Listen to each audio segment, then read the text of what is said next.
La philosophie de ce colloque, qui entend justement mêler analyse scientifique, témoignages d'acteurs, récits aussi d'initiatives de terrain, c'est vraiment en phase avec le projet qui anime notre laboratoire, le LVIS, donc laboratoire sur les vulnérabilités et l'innovation dans le sport. C'est de dire que c'est pas pour faire du sport en entre-soi et que bien au contraire, c'est pour inclure tout le monde dans la pratique sportive, mais dans un cadre où le postulat de base est de le faire dans ce cadre bienveillant. J'ai dit au début, ça se développe et pourtant pas beaucoup, il y a des peurs, etc.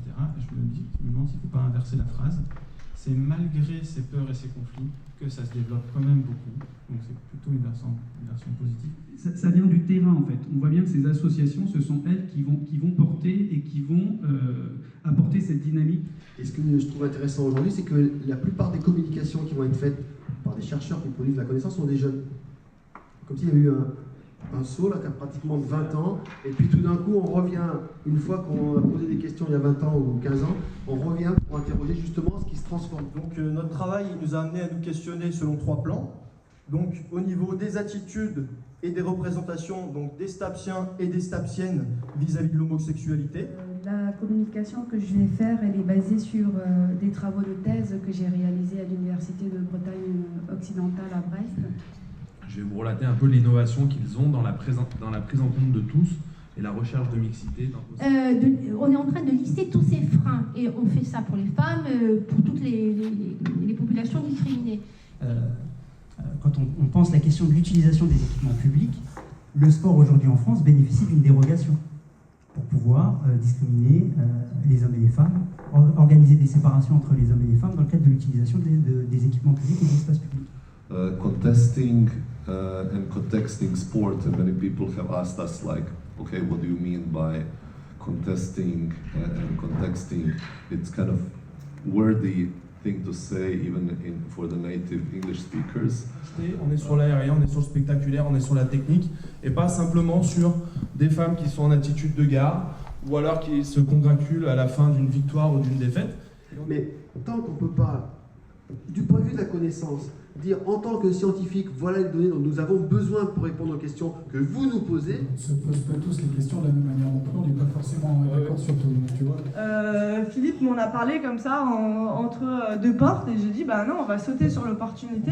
Mon exposé, qui est un exposé sur comment nous avons positionné la 10e édition des Gay Games comme les jeux de la diversité. Mais c'est qu'en France, on considère qu'on ne peut appartenir qu'à une communauté. C'est-à-dire que quand on est dans une communauté, c'est comme si c'était exclusif. Les publics principalement visés par mon pôle à moi,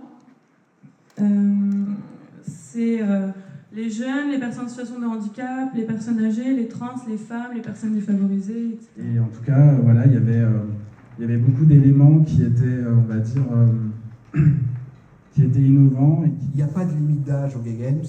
Et un exemple que j'aime beaucoup raconter, elle a plus de 95 ans. Elle a participé aux Gay Games à Cleveland, aux 100 mètres.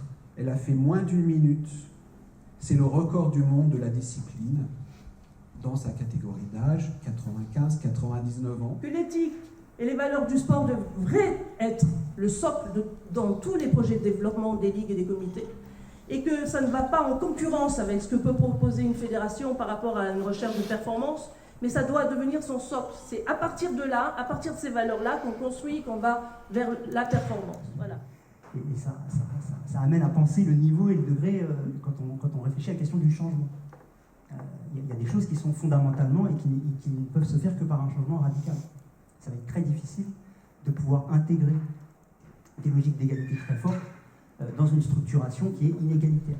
Moi, étant de l'intérieur, je suis un échantillon modifié pour les sociologues, parce qu'au départ, j'ai été observée par les sociologues, et puis à force de les fréquenter, j'ai été modifiée par eux. I will give just a general context of homophobia and football in Russia. Ce que l'on retient de nos résultats, c'est que via ce fond sonore d'apparence innocent et bon enfant, en réalité, c'est révélateur d'une homophobie qui est ordinaire, qui est banalisée au sein des STAPS et qui participe pour les étudiants à leur intégration sociale. On peut noter aussi également chez les profs une sous-déclaration des violences verbales homophobes. Ça joue un rôle dans l'éducation. Un rôle peut-être d'autant plus efficace qu'il est insidieux. Les discriminations participent, je vous le repréciserai aussi, d'un processus qu'on appelle de préjudice social. Où j'ai mené des enquêtes dans des équipes de foot locales et j'ai pu constater justement ces discriminations institutionnelles. Donc, my experiences and my feelings and embodied knowledge from playing professional football over the course of a decade in Brazil and the United States.